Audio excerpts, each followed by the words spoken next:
Hello दोस्तों, आज मैं नेटफ्लिक्स पर रिलीज एक न्यू फैंटेसी वेब सीरीज लेके आई हूँ जिसका नाम है लॉकवुड एंड को। अगर आपने वेंसडे वेब सीरीज को देखा है तो आपको ये भी काफ़ी पसंद आएगी। मैंने अपने चैनल पर वेंसडे वेब सीरीज को भी एक्सप्लेन किया है जिसका लिंक आपको डिस्क्रिप्शन बॉक्स में मिल जाएगा। इस वेब सीरीज में टोटल 8 एपिसोड है। इसकी IMDb रेटिंग 7.6 है। तो बिना किसी देरी के वेब सीरीज को स्टार्ट करते हैं। स्टार्टिंग में लूसी कार्लाइल और एंड्रयू लॉकवुड को दिखाया जाता है जो किसी रूह का खात्मा करने जा रहे होते हैं। साथ ही ABCD करके प्लान बनाते हैं कि किस प्लान को कब और कैसे एग्जीक्यूट करना है। दोनों जिस घर में जाते हैं वहाँ की ओनर मिसेज उन्हें घर के बाहर ही मिल जाती हैं। लॉकवुड उनसे घर के अंदर ले जाने को कहता है पर ओनर जाने से मना कर देती है कि उनके पति मिस्टर होप की मौत के बाद जिन हालात में हुई वो दर्दनाक थी और उनके जाने के बाद घर की हालत और बिगड़ गई। घर को बेचना चाहती होती इसलिए उसने इनसे कांटेक्ट किया। यंग बच्चों को देख ओनर थोड़ा सरप्राइज होती है इसलिए वो इनसे पूछती है कि क्या तुम कर पाओगे, तुम्हारे साथ तो कोई सुपरवाइजर होना चाहिए।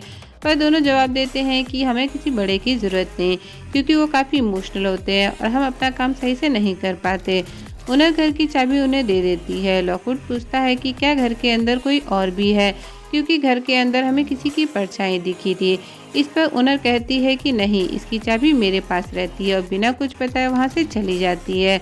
घर के अंदर आते ही दोनों को ठंडक महसूस होती है। लूसी को यहाँ ठक ठक की आवाज़ सुनाई देती है तो वही लॉकवुड को मौत की चमक दिखाई देती है।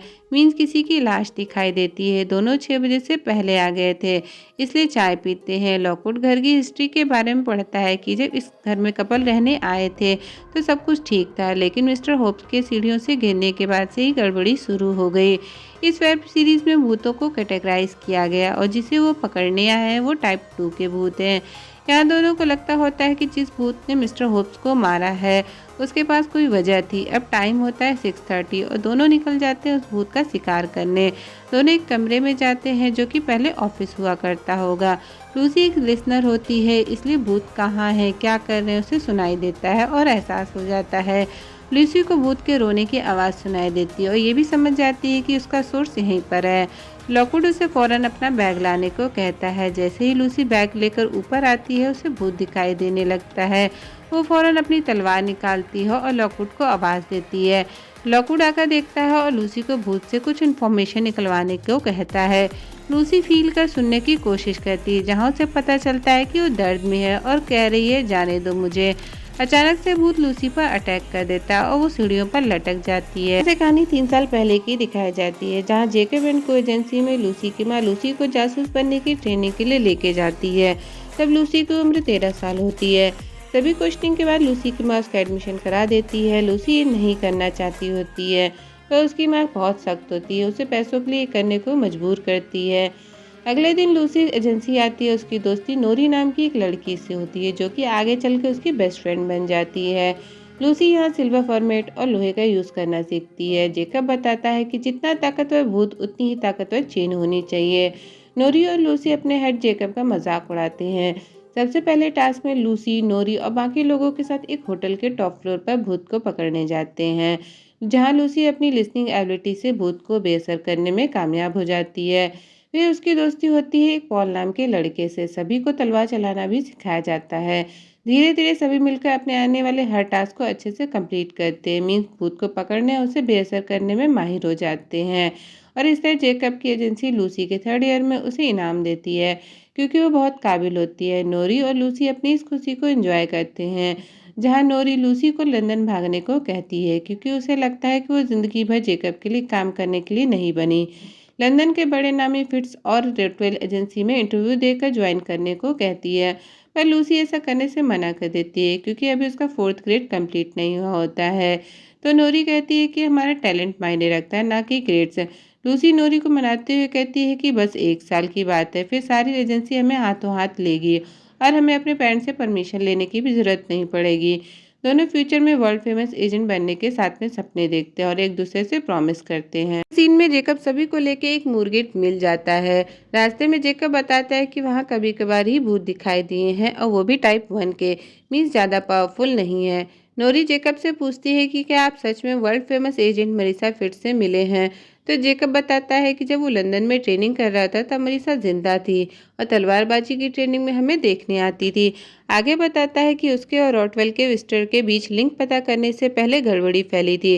सड़कों पर आए दिन दंगे हुआ करते थे, पर उसने सब बदल दिया। केवल एक वही इंसान थी जिसने टाइप 3 के भूत के साथ बातचीत की।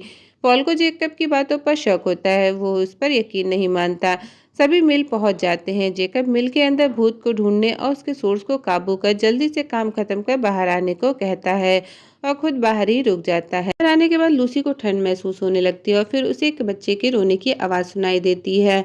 लूसी को वहाँ कुछ गड़बड़ी महसूस होती है कि ये टाइप 1 के भूत नहीं है। सब बच्चे के भूत को देख डर जाते हैं। पॉल सबको उसे फॉलो करने को कहता है और लूसी को ये बात फौरन जेकब को बताने को कहता है। लूसी मना करती है और सबको वापस चलने के नए औजार और नए प्लान के साथ आने को कहती है, पर पॉल नहीं मानता और आगे बढ़ता है। लूसी दौड़ के जेकब को बताती है, पर जेकब उसकी बातों को इग्नोर कर देता है। लूसी जैसे ही अंदर आती है तो देखती है कि अंदर से कई आवाजें आ रही हैं और नोरी एकटक खड़े होकर देख रही है। लूसी फौरन नोरी को उस कमरे से बाहर निकालती है। असल में वहाँ एक नहीं बल्कि कई भूत होते हैं और वो बाहर ना आए, इसलिए लूसी दरवाजा बंद कर देती है। इस इंसिडेंट से नोरी भूतों के वश में आ जाती है और बाकी साथी मारे जाते हैं। जेकब दूर खड़ा सब देख रहा होता है पर कुछ नहीं करता, वहां से भाग जाता है।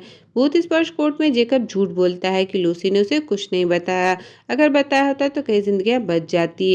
लूसी की बात को सच नहीं माना जाता और कोर्ट अपना फैसला सुनाती है कि ये सिर्फ एक घटना थी, इसलिए सभी के पेरेंट्स को फिट्स फंड के मुआवजे को दिया जाएगा और नोरी वश में होने के कारण उसे एक मेडिकल एक्सपर्ट और बाकी सुविधाएं दी जाएंगी। लूसी ये सुन टूट जाती है और उदास होकर घर में रहने लगती है। ये देख लूसी की माँ उसे सख्ती से कहती है कि मैं नहीं चाहती कि कोई मुझे ये ताना मारे कि मैं एक ऐसी बेटी की माँ हूँ जिसकी वजह से कई बच्चों की जिंदगियां चली गई, और ऑर्डर देती है कि कल तुम जेकब के घर माफ़ी मांगने जाओगी और नौकरी पर रखने के लिए रिक्वेस्ट करोगी। लूसी कहती है कि आपको मेरी नोरी या सच की परवाह नहीं, आपको सिर्फ पैसे से मतलब है। आपने मुझसे सिर्फ पैसे कमाए हैं पर बदले में अपना प्यार नहीं दिया। लूसी की माँ ये सुन गुस्सा हो जाती है और लूसी को थप्पड़ मार कर वहाँ से चली जाती है। Next day early morning Lucy अपने घर से भाग जाती है और लंदन पहुँचती है। लंदन पहुंचकर लूसी सबसे पहले फिट्स एजेंसी एडमिशन लेने जाती है, पर लूसी के पास आईडी, रेफरेंस और पेरेंट्स परमिशन ना होने के कारण उसे एडमिशन नहीं मिलता। लूसी कई लोगों के पास जाकर रिक्वेस्ट करती है पर सब उसे वहां से मना कर देते हैं। लूसी को एक एजेंसी का एड मिलता है। उस एजेंसी का नाम होता है लॉकवुड एंड को। यहाँ को का मतलब कंपनी है। इस कंपनी को चलाने वाले का पूरा नाम एंथनी लॉकवुड होता है और उसका एक असिस्टेंट होता है जिसका नाम होता है जॉर्ज। लॉकवुड ने अपने घर में ही एजेंसी खोल रखी थी। लूसी उसके घर पहुंचती है जहां पहले से एक लड़की का इंटरव्यू होता है जो डर के मारे भाग जाती है। लूसी अपना इंट्रोडक्शन देती है और बताती है कि मैंने आपका ऐड देखा था इसलिए जॉब के लिए आई हूँ। लॉकवुड अपनी एबिलिटी बताता है और उसकी एबिलिटी का टेस्ट लेता है। सबसे पहले वो एक कांच के जार से स्टार्ट करता है जिसे देख लूसी बताती है कि सिल्वर ग्लास जार है और इसे सनराइज कॉर्पोरेशन ने बनाया है। इसके अंदर जो खोपड़ी है वो किसी भूत या पिशाच का सोर्स है। नेक्स्ट उसके सामने एक गन रखता है जिसे टच कर बताती है कि किसी हैप्पी जेंटलमैन की है। उसके बाद घड़ी आती है जिसे टच कर बताती है कि इसके साथ कई मौतें जुड़ी हैं, बहुत नफरत है। लूसी को ये काफ़ी वियर्ड लगता है कि ऐसी चीज़ों का इस्तेमाल वो अपने इंटरव्यू में क्यों कर रहा है। लास्ट में एक कप को देखती है जिसे छूकर उसे कुछ फील नहीं होता। असल में वो कप जॉर्ज का होता है। जॉर्ज और लॉकवुड दोनों हंसने लगते हैं। लूसी को लगता है कि उसका मजाक उड़ रहा है, इसलिए वहां से जाने के लिए उठ जाती है और कहती है कि पता नहीं ये कैसी एजेंसी है। जहाँ तक मुझे समझ आ रहा है कि दो अमीर बिगड़ैल नौसिखिया लड़कों ने पेरेंट्स को बिना बताए एजेंसी खोल ली है और खुद को एक्सपर्ट समझ रहे हैं। लॉकवुड अपने इस बिहेवियर के लिए माफ़ी मांगता है और यकीन दिलाता है कि ये एक असली एजेंसी है। यहाँ कई उम्मीदवार आए पर कोई पास नहीं हुआ, पर तुमने इस टेस्ट को पास किया। ये सुन लूसी एजेंसी की मेंबर बनने को तैयार हो जाती है।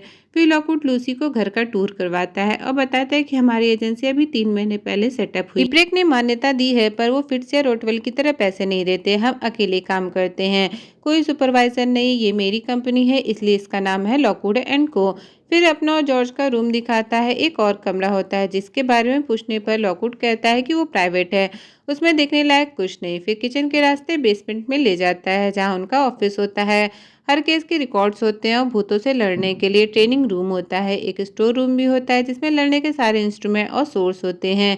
लूसी के पास रहने के लिए जगह नहीं होती इसलिए उसे एक रूम देता है जो लूसी को काफ़ी पसंद आता है। लूसी अपना सामान सेट कर लेती है और नोरी को याद करती है। थोड़ी देर बाद लूसी लॉकवुड को ढूंढते हुए लाइब्रेरी में आती है। दोनों आपस में बातें करते हैं। दोनों को एक दूसरे की सच्चाई पता चल जाती है। लॉकवुड कहता है कि पिछले हफ्ते डीपेक की पार्टी थी जिसमें सारे खास मेहमान थे, पर मैं नहीं था। तो लूसी कहती है कि मैं जानती हूँ, तुम्हारी एड में बताया गया था ये एक मशहूर एजेंसी है, पर तुम सिर्फ 3 महीनों से यहाँ पर हो। मैं पेपर पढ़ती हूँ पर न्यूज़ में तुम्हारा जिक्र नहीं था। तो लॉकवुड कहता है कि हाँ, मैंने थोड़ा बढ़ा चढ़ा के कह दिया था, जैसे कि तुमने कहा कि मैं 4th ग्रेड पास हूँ। मुझे ये बात डीपेक से पता चली। ये सुन लूसी माफ़ी मांगती है और कहती है कि मेरा यकीन करो, मैं काफ़ी काबिल हूँ। लास्ट एजेंसी के साथ जो हुआ उसमें मेरी गलती नहीं थी। लॉकवुड कहता है कि मुझे तुम्हारे अतीत से कोई मतलब नहीं, तुम काबिल हो और ये काम कर सकती हो। हम दोनों मिलकर इस एजेंसी को लंदन की कामयाब एजेंसी बनाएंगे। यहाँ से सीन कट होकर प्रेजेंट में आता है। भूत जैसे ही लूसी पर अटैक करने जाती है, लॉकवुड फौरन उस पर तलवार से हमला कर देता है, उसे लड़ने लगता है।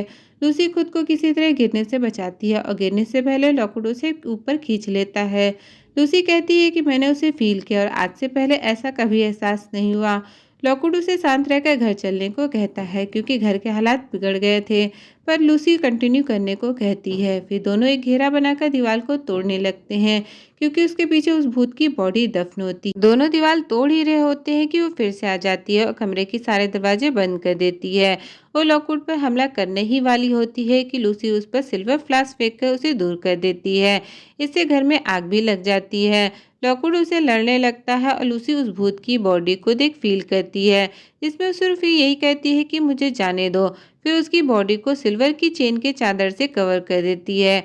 वहां से जाते हुए लूसी उसकी उंगली से रिंग निकाल लेती है। आग पूरे घर में लग जाती है। बचने के लिए दोनों को वहां से कूदना पड़ता है और यहाँ पर पहला एपिसोड खत्म होता है।